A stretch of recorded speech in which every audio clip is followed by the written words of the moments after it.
Amados hermanos, amigos que nos escuchan y que nos siguen a través de esta radio, Voz que Clama en el Desierto. Para mí es un inmenso privilegio estar nuevamente compartiendo con ustedes y quiero enviarle un saludo a cada uno de ustedes por sus comentarios, por sus aportes allí a los mensajes tanto de mi servidor, como yo como servidor, como también nuestros hermanos que también están acá siempre trayendo una palabra de parte de Dios para bendecir sus vidas. Reciba un saludo especial del pastor Alex Cascante de la Iglesia Bíblica Oasis de Bendición y la Iglesia Bíblica Camino al Cielo, acá en la comunidad de La Selva de Guásimo, Limón, Costa Rica. Y más allá de las fronteras, a usted que se encuentra allá en nuestra hermana República de Nicaragua, de Panamá y aún en todo Centroamérica y hasta donde llegue este mensaje a través de las ondas de esta radio, poder bendecirle. Permítame en esta mañana poder compartir una palabra con usted que encontramos en el libro de Mateo, Mateo capítulo 16, versículo 24. En la escritura encontramos acá en el Evangelio de Mateo encontramos una de las más grandes confrontaciones o demandas del Señor Jesucristo para ese tiempo. Mateo capítulo 16, versículo 24, nos dice la escritura, ahí usted puede seguir la escritura y puede encontrar allí la palabra y que dice de esta manera, capítulo 16, versículo 24, dice: entonces Jesús dijo a sus discípulos: si alguno quiere venir en pos de mí, niéguese a sí mismo y tome su cruz y sígueme. Vuelvo a leerlo. Entonces Jesús dijo a sus discípulos: si alguno quiere venir en pos de mí, niéguese a sí mismo y tome su cruz y sígame. Permítame hacer una oración en esta mañana y poder bendecir este espacio. Dios, gracias por permitirme el poder comunicar, Dios, a través de este espacio, la palabra a mis hermanos, Señor, que se encuentran, Dios, a través de algún monitor, Señor, a través de la radio, o Dios, a través de las redes sociales. Bendice sus vidas y que esta palabra bendiga sus corazones y que les haga crecer cada día más en el conocimiento tuyo. En el nombre de Jesús, amén y amén. He titulado hoy el tema, he dado por título a la palabra de hoy, 4 características de un discípulo. 4 características de un discípulo. Y es importante que vayamos a la escritura para que encontremos aquí en el Evangelio de Mateo, una de las más grandes demandas de Jesús a su tiempo. Y esta gran demanda del Señor, según el contexto, está dirigiéndose a sus discípulos. Pero esta demanda también es una confrontación directa a no ser tan solo un fans de Jesús, sino un discípulo de él. Oiga esto, importantísimo lo que estoy diciendo, porque el llamado de Dios es que seamos discípulos de él. Él nos encomienda, según Mateo 28, vayan y hagan discípulos. Pero vemos aquí que la confrontación es directa a que si alguno quiere venir en pos de él, debe negarse a sí mismo, debe tomar su cruz y debe seguirle. Ahora, ¿qué significa esto? Significa que en los días de Jesús había gente que simpatizaban con Jesús porque les gustaban los milagros que él hacía, por todo el desarrollo y la fama que había adquirido, pero no estaban dispuestos a adquirir ningún tipo de compromiso con el reino de Dios, porque solamente eran simpatizantes, eran tan solo fans. Y Dios en este tiempo nos llama a que no seamos simplemente fans de Jesús, sino que seamos discípulos de Él. ¿Y cómo? Manifestando estas 4 características que hoy le voy a compartir. Ahora, en Juan capítulo 14, versículo 15, aquí hay una palabra de parte de Dios que nos habla, porque hoy encontramos mucho romanticismo. Hoy encontramos mucho romanticismo de cuánta gente dice amar al Señor, pero su vida dice otra cosa. Es un doble discurso, es una doble moral, porque no se está testificando con su vida y conducta y evidenciando que es un discípulo de Cristo. Ahora, Juan 14, 15 dice: si me amáis, guardáis mis mandamientos. Oiga esto, no se trata de decir tirar besos al aire y entrar en un romanticismo, decir de cuánto amamos a Dios y no lo estamos obedeciendo. Recuerdo a mis padres siempre que llegaba una fecha importante, Día del Padre y de la Madre o su cumpleaños, yo le decía, papá, ¿qué quiere que le regale? Mi mamá, ¿qué quiere que te regale? Y ella me decía, hijito, con solo que usted me escuche y siga mis consejos, ese es el mejor regalo. En el cristianismo no se basta con que nosotros digamos y entremos en tiempos de romanticismo con Dios. A Dios no lo mueven esas cosas de que tiremos besos al aire ni nada de eso. No, a Dios lo mueve cuando hay un discípulo que se apega a la palabra que Él nos dio. Y ese es el llamado de Dios para que no seamos tan solo fans de Jesús, sino sus discípulos que hacen la voluntad de aquel que los llamó. Ahora, vemos aquí, decía que en el Evangelio de Mateo encontramos la más grande demanda de nuestro Señor Jesucristo, y es si alguno quiere venir en pos de Él, debe negarse a sí mismo, tomar su cruz y seguirlo. Ahora, esta es una confrontación directa a no ser tan solo un fan de Jesús, sino que nos convirtamos en discípulos del Señor Jesucristo. Ahora, hoy veremos 4 características de un discípulo y quisiera que usted me siga ahí a través de la escritura. Voy a hablar de 4 características que distinguen a un discípulo de Jesucristo en nuestro tiempo, en nuestros días. Y la primera característica de un discípulo está en Romanos capítulo 12, versículo 1 y 2, y se lo leo. Dice, así que hermanos, os ruego por las misericordias de Dios que presentéis vuestros cuerpos en sacrificio vivo, santo y agradable a Dios, que es vuestro culto racional. Eso lo dice el verso 1. El verso 2 dice, no os conforméis a este siglo, sino transformaos por medio de la renovación de vuestro entendimiento, para que comprobéis cuál sea la buena voluntad de Dios, agradable y perfecta. Ahora, ¿cuál sería esta primera característica? Si usted está siguiéndome allí a través de la radio, quiero decirle que la primera característica o que distingue a un discípulo de Cristo es la palabra entrega, la característica entrega. Un discípulo del Señor no mide, un discípulo del Señor no acondiciona, no guarda reservas. Un discípulo del Señor está dispuesto a servir en lo que Él le mande. Y veamos que aquí la escritura en Romanos nos dice, hermanos, os ruego por las misericordias de Dios que presentéis vuestros cuerpos en sacrificio vivo. Si hay algo que hoy muchos no quieren y muchos le huyen, es a la palabra compromiso.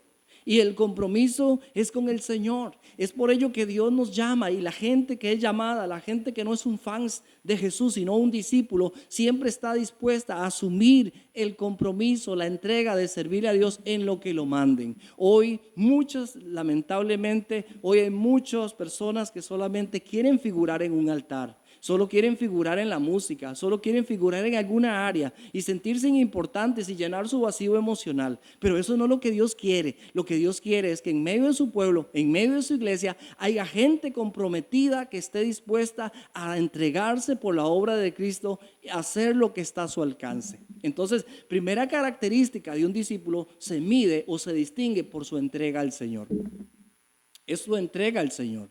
Es cómo le sirve a Dios. Es aquella persona que no ve al líder que está solo enfrente. Es esa persona que está viendo que su compromiso no es con los hombres, que su compromiso es con Dios directo.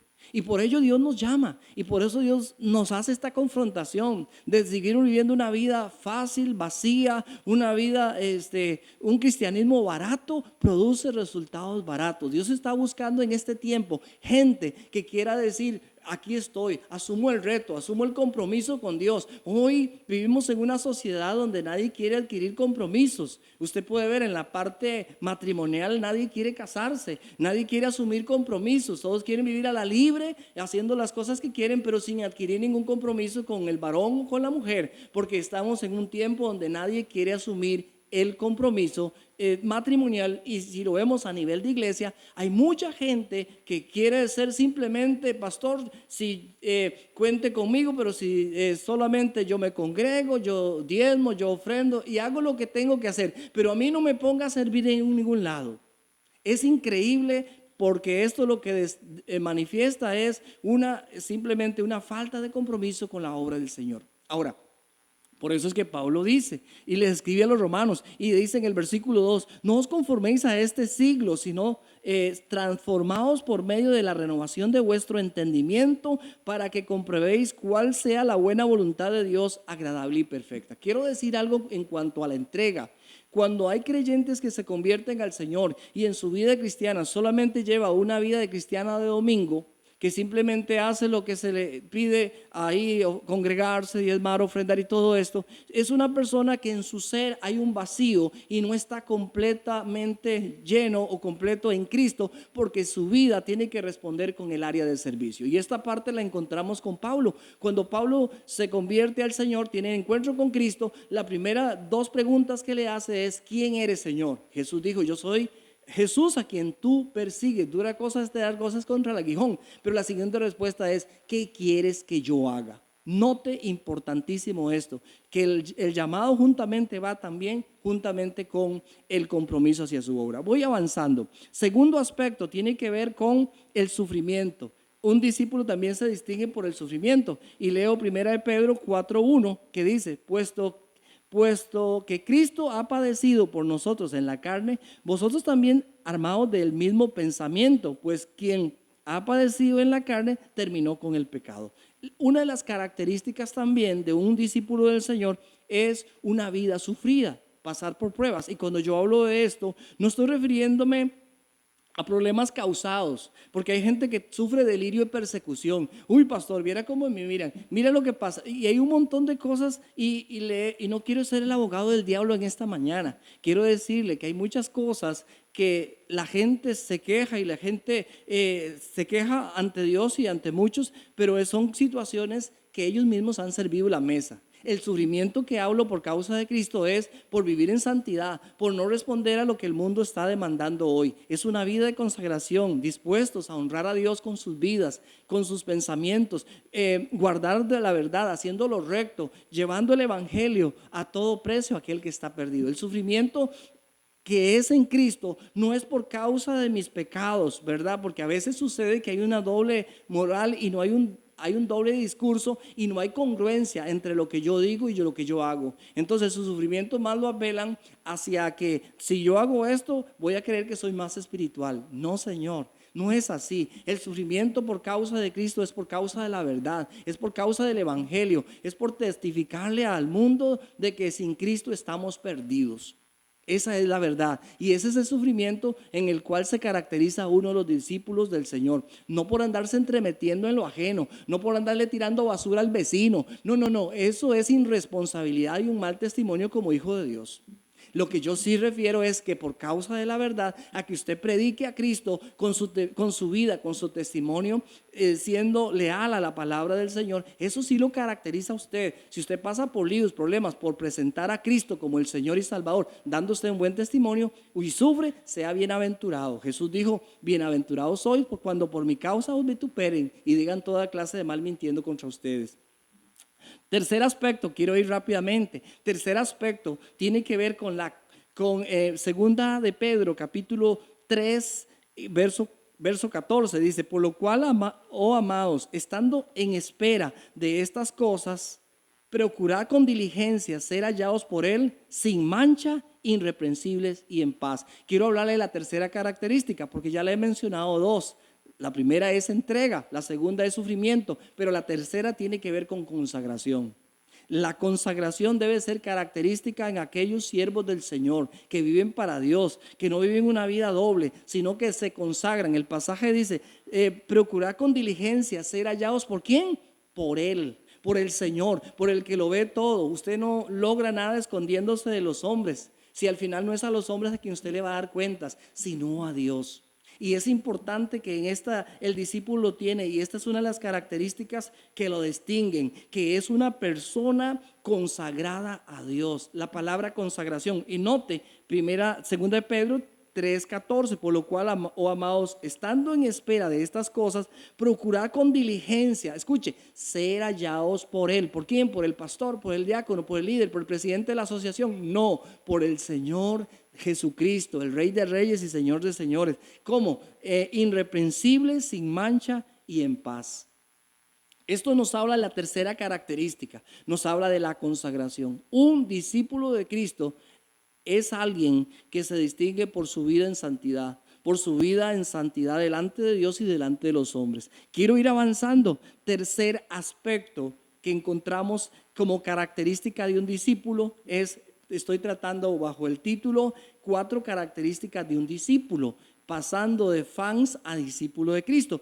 La tercera está en segunda de Timoteo 2:1 y dice así: tú pues, hijo mío, esfuérzate en la gracia que es en Cristo Jesús. Note esta palabra. Y la cuarta característica de un discípulo de Cristo tiene que ver con la motivación.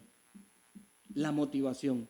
Número 1, la entrega. Número 2, sufrimiento. Número 3, consagración. Y número 4, motivación. Nótese que el apóstol Pablo describe esto y dice: tú pues, hijo mío, esfuérzate en la gracia. ¿Cuál es tu motivación?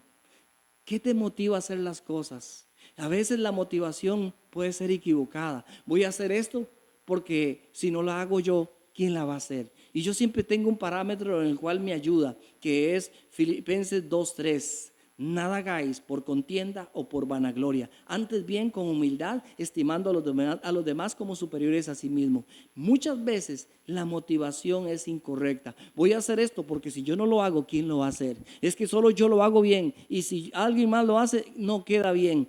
Esas cosas no son. Y el apóstol Pablo caracteriza aquí a su hijo Timoteo, le dice que la motivación debe ser, dice: tú pues, hijo mío, esfuérzate ¿en quién? En la gracia que es en Cristo Jesús. ¿Cuál debe ser su motivación para hacer las cosas? La gracia que es en Cristo, la gracia de poder, de que Dios te escogió. El apóstol Pablo en 1 Corintios 15:10 dice: por la gracia de Dios soy lo que soy. O sea, nada de nosotros estamos aquí por méritos propios. Si algo somos, lo somos por la gracia. Y es lo que Pablo le dice a Timoteo.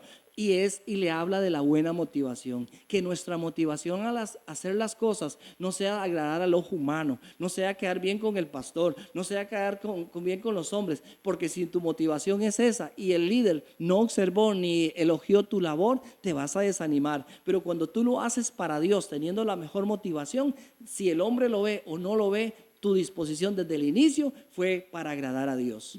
Motivación. Permítame terminar con una frase aquí y luego hacer una oración. Primera de Juan, capítulo 2, versículo 6, dice: el que dice que permanece en él debe andar como él anduvo. Esta motivación, esta exhortación, esta confrontación dice que si usted y yo somos hijos de Dios, debemos presentar a Cristo en nuestra forma, en nuestra conducta, con nuestro testimonio. Si alguno dice que permanece en él, debe andar como él anduvo. ¿Cómo andamos? ¿Honrando y bendiciendo y trayendo gloria al nombre de Cristo o deshonrando a aquel que nos llamó y nos ha escogido para que seamos sus hijos? Permítame hacer una oración y le bendigo en el nombre del Señor. Padre, que en esta mañana esta palabra traiga confrontación, verdad, Señor, y arrepentimiento. Que nos volvamos al Cristo vivo y que lo hagamos de todo corazón. Que dejemos de ser tan solo fans de un Cristo resucitado, sino que nos convirtamos en discípulos y que podamos ser una carta leída a todo el que nos ve, nos escucha en todo lugar y en todo momento. Padre, bendice a las personas que están escuchando este mensaje de hoy y ahí donde Él se encuentra pueda asumir y pueda seguir esos cuatro aspectos o características de un discípulo: entrega, sufrimiento, santificación o consagración y motivación. Que estos 4 aspectos sean características de la vida de mi hermano en su servicio al Señor, donde quiera que tú lo tienes, en el nombre de Jesús. Amén y amén.